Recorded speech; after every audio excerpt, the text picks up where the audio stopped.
si barbaaduu koof gaabbeera. Gaafan waa'ee kee yaadu nan jeeqama. Akkuma nama kaanii se'een sitti dhiyaadhe. Ati garuu nama biraadha.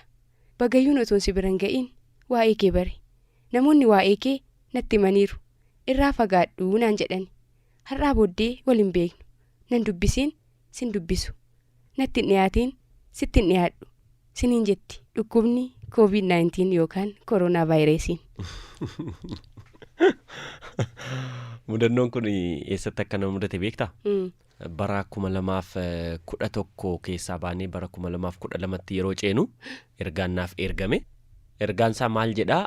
Akkuma ammatti dubbiste kana jedheeti ani waa'ee kee duraan hin beekuun ture garuu ati waan baay'ee na dhoksiteetta baay'ee maalin godhani jedheetiin nama suman ilaaluu dhumarra maal akka jedhu beektaa?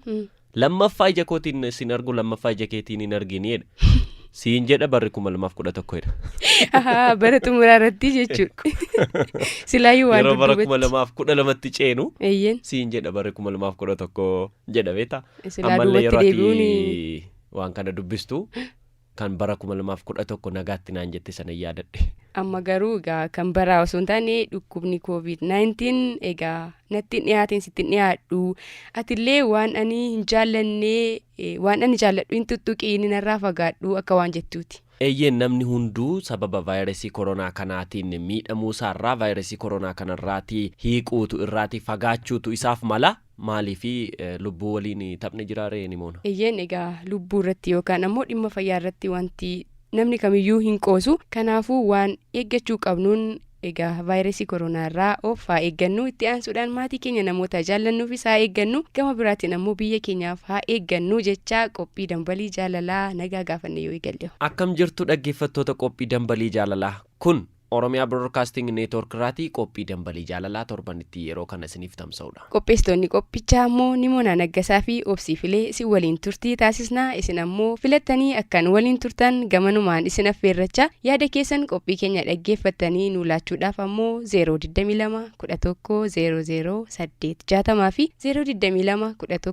00 861 fayyadamuu dandeessu. Karaa ergaa gabaabaatiin moobaayila keessan irraatii xiqqeessitanii barreessitanii yaada keessan nu biraan ga'uudhaaf ammoo toora lakkoofsa 8330 fayyadama. Warreen xaleeyyaan qabaa, walaloon qabaa kan dhaggeeffattoota barsiisuu bashannansiisuu jettaniif ammoo DJ obsikebeekii@gmail.com fi 2919 ammoo karaa lakkoofsaan dhuqa poostaa keenyaa isin xaleeyyaaf walaloo nu bira qaqqabsiifachuu dandeessanidha. Qophii dambalii jaalalaa irratti ofuma kiyyan dhaqee qaamaan hirmaadhaa jechuu warri barbaadan yoo jiraattan ammoo Adaamaa jirra. Adaamaa dhuftanii istiidiyoo keenya seentanii qophii dambalii jaalalaa irratti hirmaachuu dandeessu siniin jenna. Akkasumas warreen mudannoo jaalalaa qabaattanis mudannoon jaalalaa keessan nama barsiisuu akkasumas ammoo nama bohaarsuuf bashannansiisuu kan danda'u yoo ta'e gara istiidiyoo keenyaatti dhufuu dandeessu. Maarree karaa kana maraayyuu nu argachuu dandeessu siniin jecha qophii dambalii jaalalaa keenya kan har'aa sirba tokko sin affeeruudhaan eegallaa. Sirbi kunooti. Qophii dambalii jaalalaa waliin.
Ababo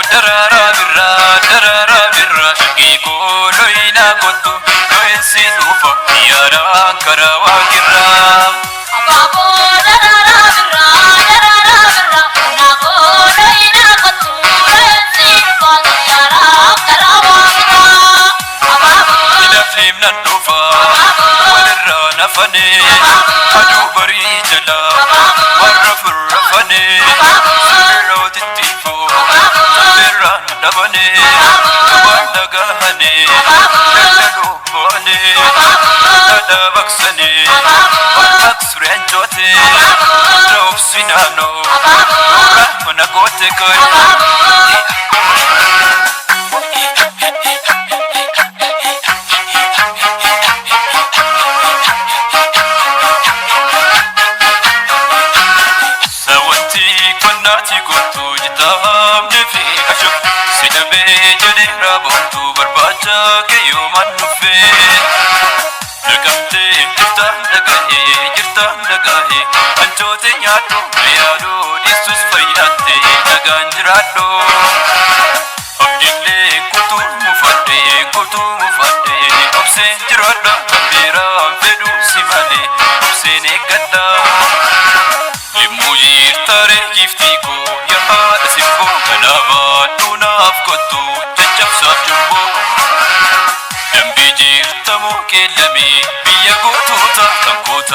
itu bekami moti motote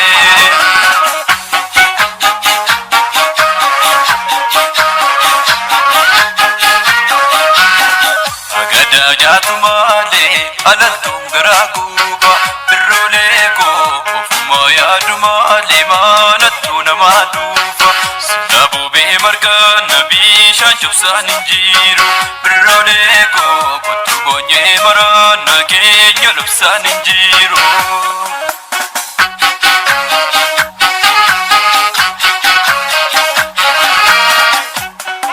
kalale birra way kalale birra alkandu kana wajino labuye kalale birra way kalale birra alkandu kana wajino labuya kalale birra way kalale birra alkandu kana wajino labuye kalale birra way kalale birra alkandu kana wajino labuya kalale birra sawi kenya tokko kalale birra lakudalte male kalale birra funem kamako kalale birra kalbi fute male kalale birra ni kalbin kamne kalale birra majira himata kalale birra to wali damne kalale birra okabaji mate kalale birra way kalale birra haridi fufu kalana jira osija sufu yani sibira haridi kotu magale karawa birra haridi fawara ko karawa birra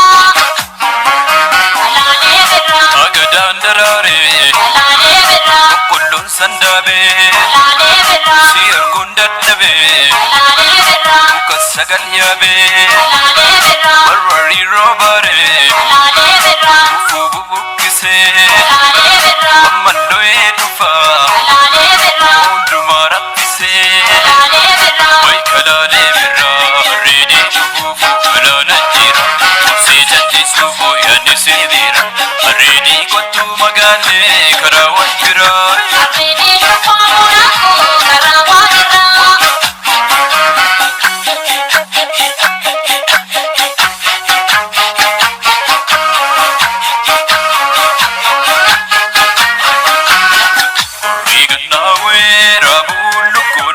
sisi loleko siade dwira kotuna subsisi binko sifdadata amfongo fite korra sinambar nuga fata kotume ichigorra ichigorra ichigorra ichigorra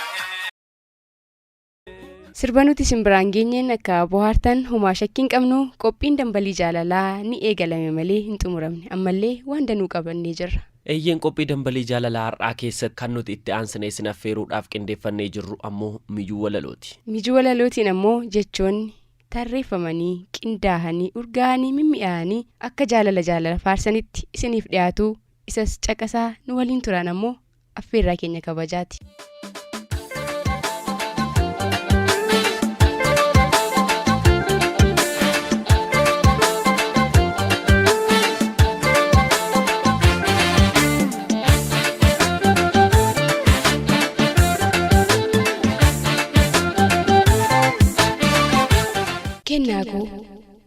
Himbooniin boonaa koo mucaa warra firaa onneen koo si malee hin fedhuun kan biraa kennaa harka rabbii qabeenya koo danuu ati naaf uumamuu kee bareen jiraamu anu gubaan jaalala kee qalbii na fajachee si malee hin argu laalee ifa dachee qooda gammachuu koo yoon si dhabe aarii guyyaa mawaareetu natti ta'aamu waarii si malee jiraachuu hin danda'u yoomuu midhaan maleen ola akka nama soomuu ati tokkicha kooti qixxee nama kumaa si malee jiraachuu hin fedhuun gonkumaa ati kennaa kooti qabeenya koo qaalii sirraa adda ba'uuf yoomuun godhuun yaalii hangan si jaallummoo koon laphee koo laali asheeta koo kichuu loomii baala colqaa jaalala qulqulluu akka bishaan burqaa siifan qabaam yoomuu kan onni irraa burqee nan galchi holollii mandararraa hurke iyyifattee biraachaa xixiqqoowwan miti dhimma ishee iyyiti naaf dhimma koo miti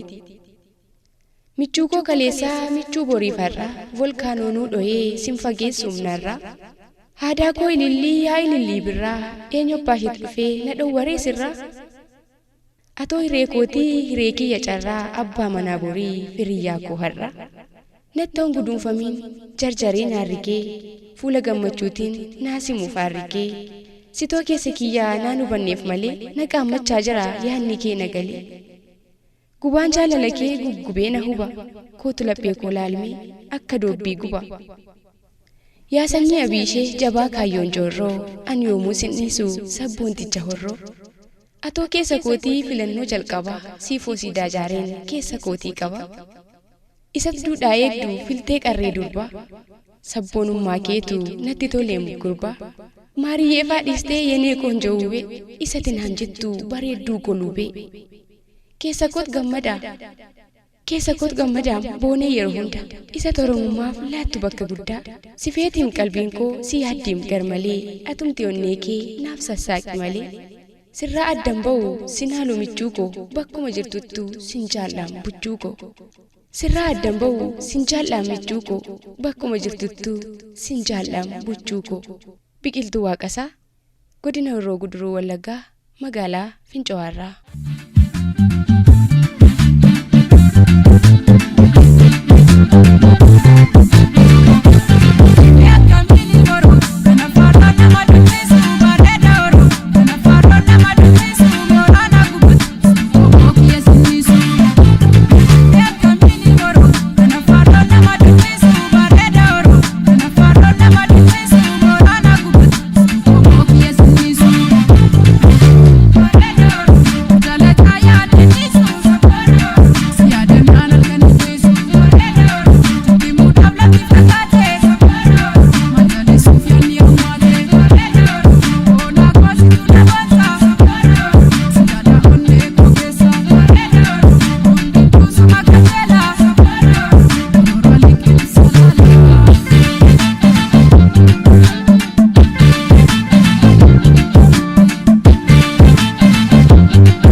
Tokkittii akka lubbuu atiin qabdu qixxee onnee daa'imummaa koon dhuftee keessa koo lixxee sammuu ijoollummaa koo yaaduu na jalqabsiistee qalbii koo karaan beekne daandii itti agarsiiftee siidaa yaadannoo kee keessa kottu hundeessitee foolii jireenya gaarii sammuu kottu urgeessite sakenduu tokkoofillee an waa'ee kee dagadhu adeema yoon jedhellee faanaan sirraan fagaadhu.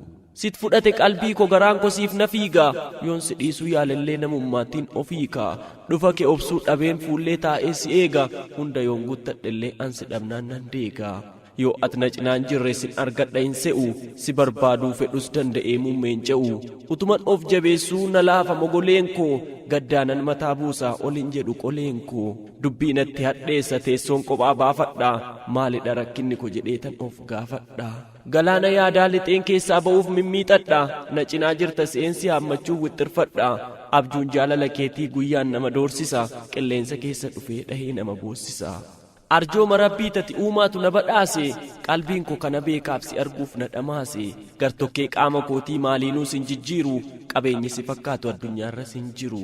Homaattiin fakkeeffamtu lakki hoomtuu sin gitu burqaan siif lola'ee keessa kootii hin citu ati naaf hiree koo badhaasa koo ganamaa balballi gammachuu koo furtuu keetiin banamaa. Maaliyyuu yoonnaan dhabe dureessa si qabaadhee harka kan kee qabannaan galman ga'a jabaadhee biiftuu lammaffaa taatee karaa lixaanaaf ifta dhagaraarra jabaattee laphee koo keessa ciifta yaaddoo narraa ittista sammuu koo bohaarsita rooba gammachuutiiftee qalbii koo magarsiifta qalbii koo na booji'a simboon kee godaaf gubbaa baguma kan koo taate dumbushee qal'oo durbaa. Eessa taa'ut siif mala mataa kotti si baadhu ofii kootiif agabee cooma muree siif laadhu umurii naaf dheeradhu sin argiin qaroo namaa rabbi siin naafaa eegu simboo qabeettii nama.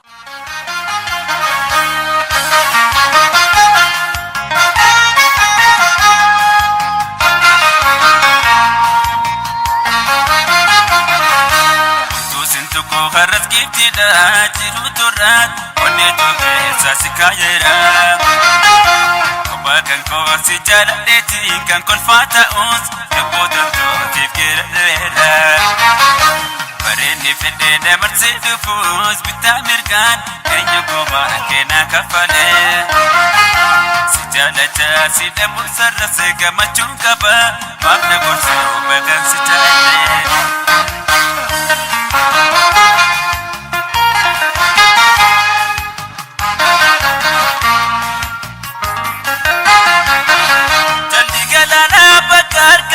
Kan kotabu gara kupat mudam tenanon kan kikabu dangala faira butu efagate dedu sami kupapate awa kesajratu si argu sabat dafa pede si jalu fayam singa pede si argu mudi lafa pede si jalu fayam singa pede boy umri kot kesa kojradu.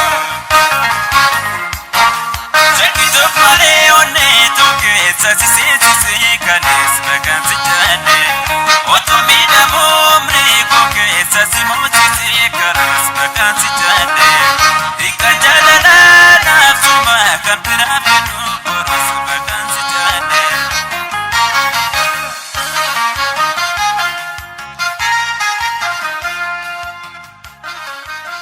Warreen qophii dambalii jaalalaa dhaggeeffattanii anis walaloon qabaa walaloo barreessuu nan danda'a walaloo kanaatiin qophii dambalii jaalalaa irratti nan hirmaadhaa jettanii yaada keessan keessatti ofitti himaa jirtan yaada keessan keessatti qofa osoo hin taane ammuma hedduma teessan teessanii walaloo keessan barreessaa sammuu keessan keessaatti gara waraqaatti deebisaa yookaan ammoo karaa iimeelii keenyaatiin barreessaatii nuuf ergaa nuti ammoo isiniif dubbisnee deebisnee isin dhaggeeffachiifna yoommoo qaamaan hin dhufee dubbifadhaa yoo jettanis walaloo keessan bareechifattanii yoo dhuftan istiidiyoon keenya isiniif yaada keessan akkasumas mudannoof muuxannoo jaalala irratti qabdan walaloof xalayaadhaan nurraa hin qusatinaa isiniin jecha kana xaansuudhaanis mijuun qophii dambalii jaalalaa keessatti isiniif dhiyaatu tokko nu harkatti hafee jira.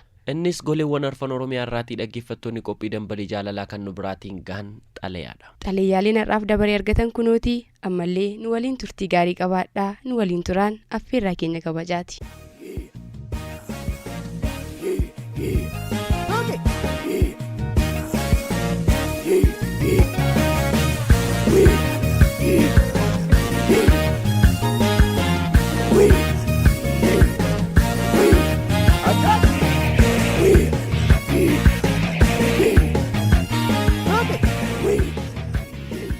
Jaalalli kan nama kan birayyuu jiru kan namni kamiyyuu ittiin bakka kana gahe jechuun koos kan namni kamiyyuu ittiin wal horee baay'atee kunoo dachee mara uwwisee ittiin jiraachaa jirudha.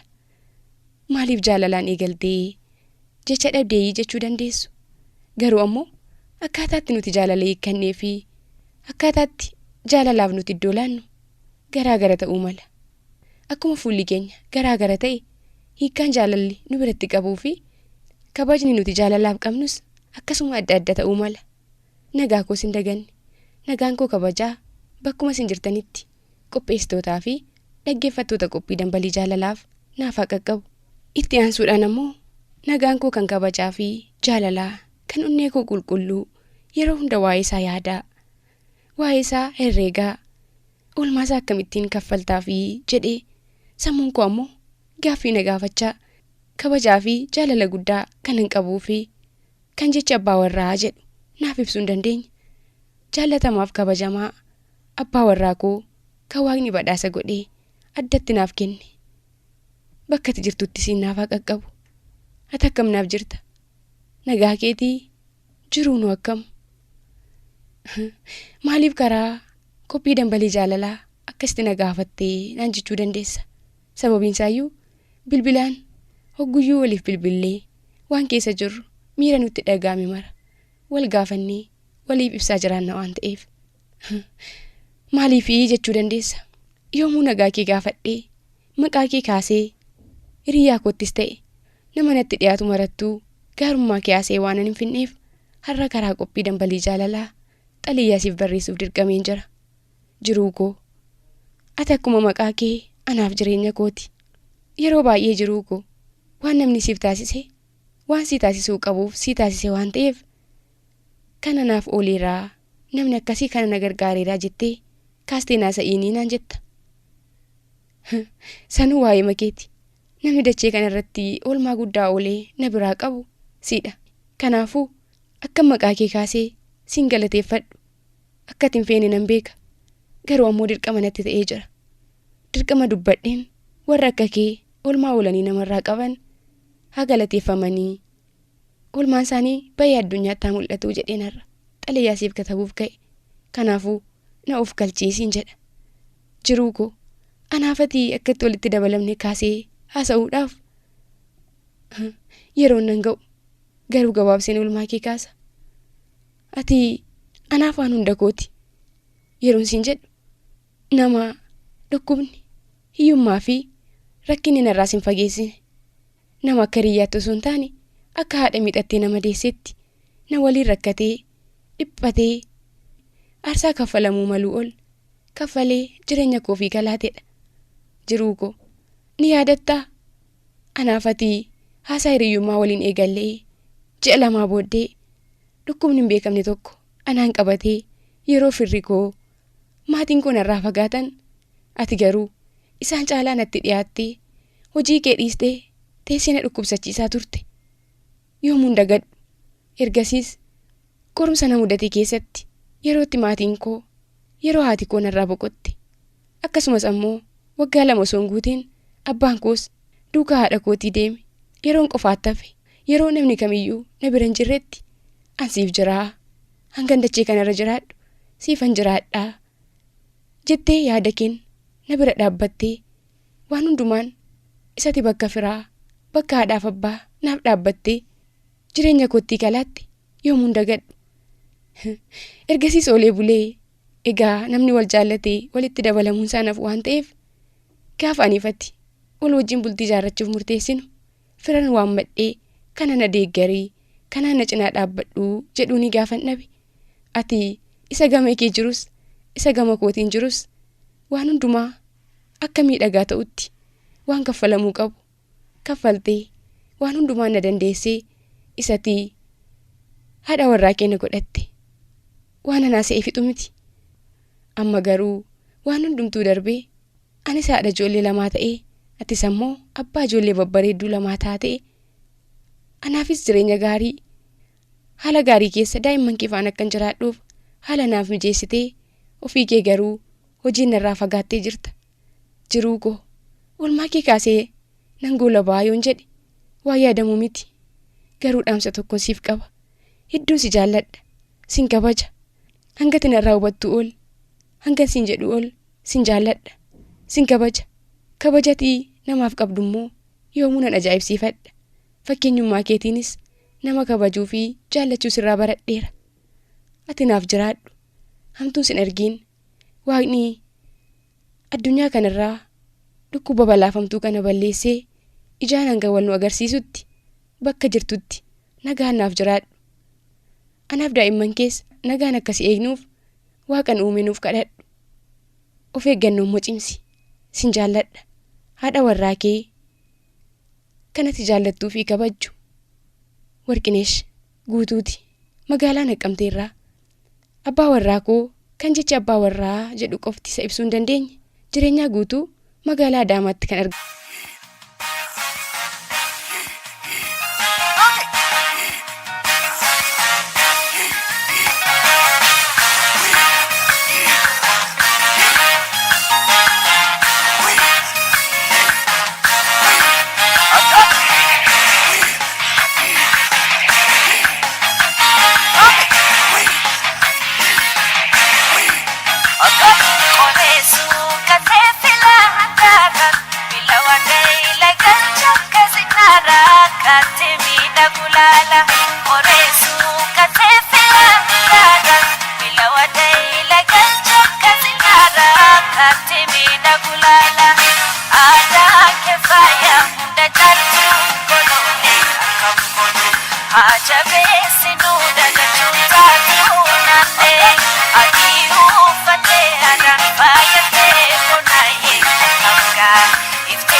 Silaa namni lubbuu qabu afuura baafachuun dhiisu.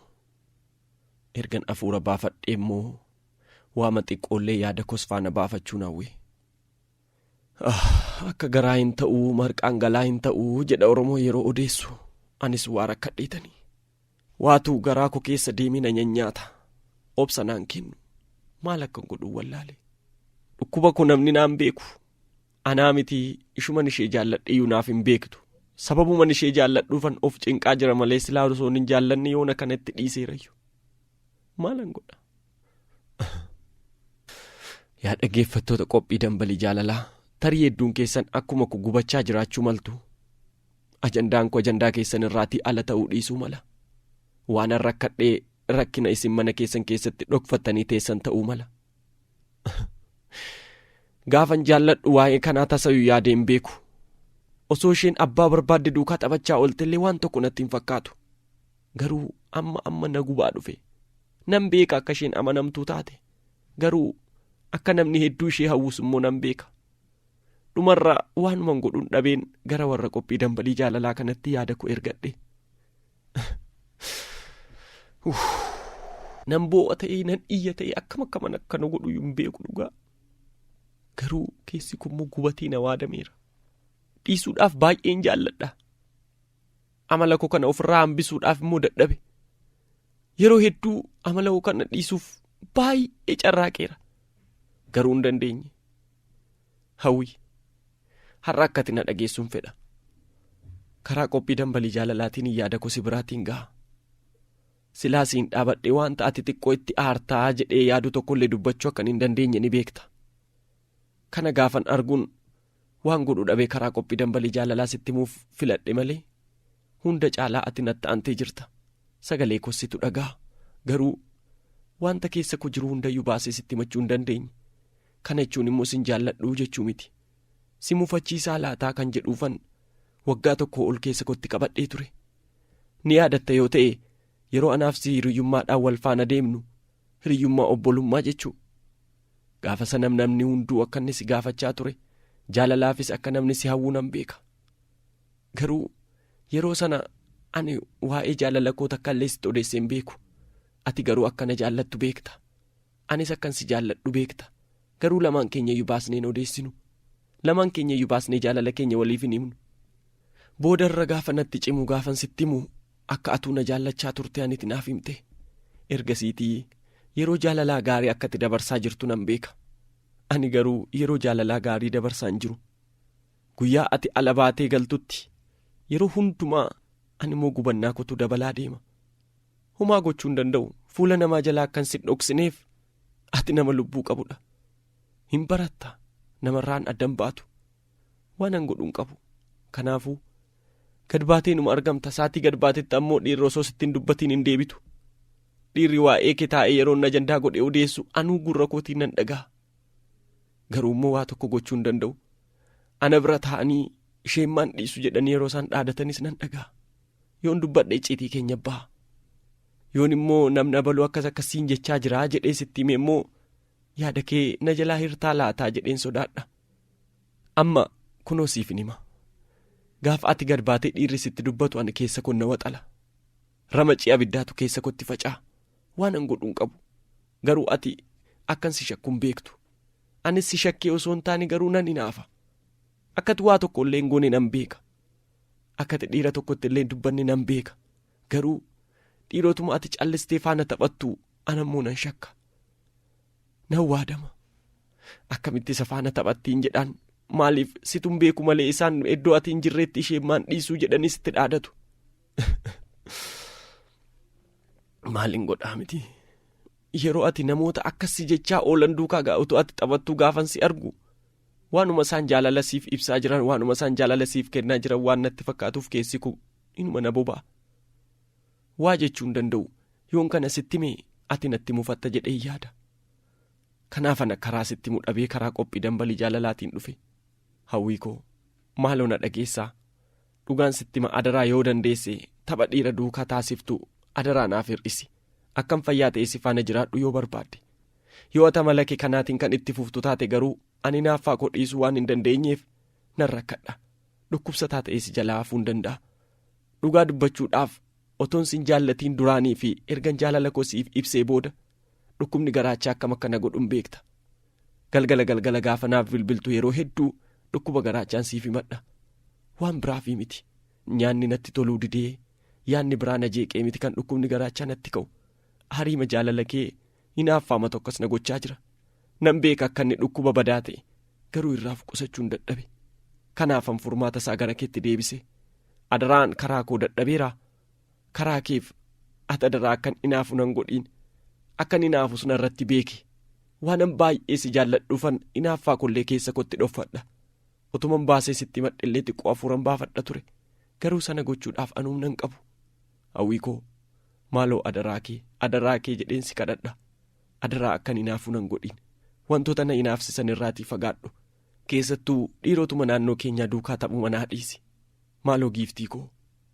Yoo ati tapha isaan faana dhaabuudhaa baatte anaan of biraa dhabuun kennafu. Haala kanaan deemee jennaan dhukkubsataan ta'a. Si jalaa miidhamuu korrammoo waan keessa koo jiru baasee sitti muun gaariidhaa jedheen asiin karaa qophii dambalii jaalalaa ergaa koo ergadhe. Torbaaniin akka qophiin dambalii jaalalaa si jalan baane waan an beekuuf si ergeera jedhee sitti ni manne. Gaafa dhageessu natti hin aariin. Ana Daawwit Sirnaati. Magaalaa Laga Xaafoo Laga Daadhiirraa achumatti kan argamtu Hawwii Tasgaraa.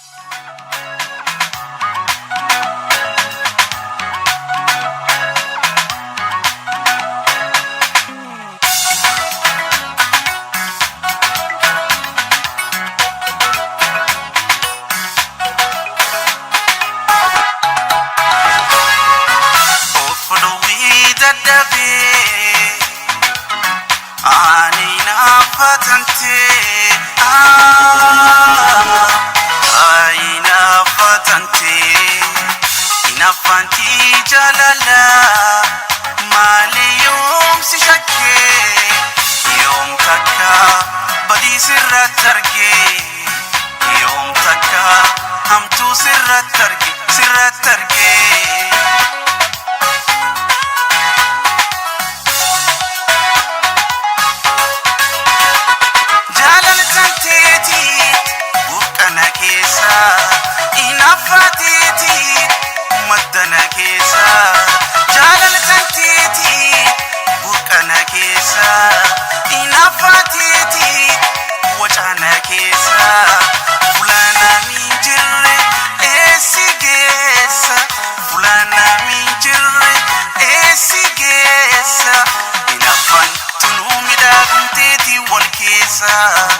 Aduudhaan dahee miidhagum sirra diqqeessa.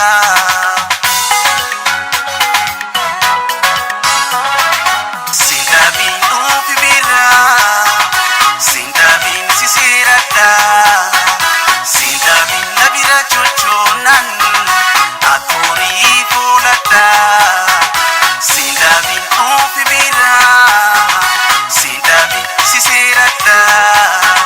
Sindaabiin na bira chochoonan akkoorii fooladha.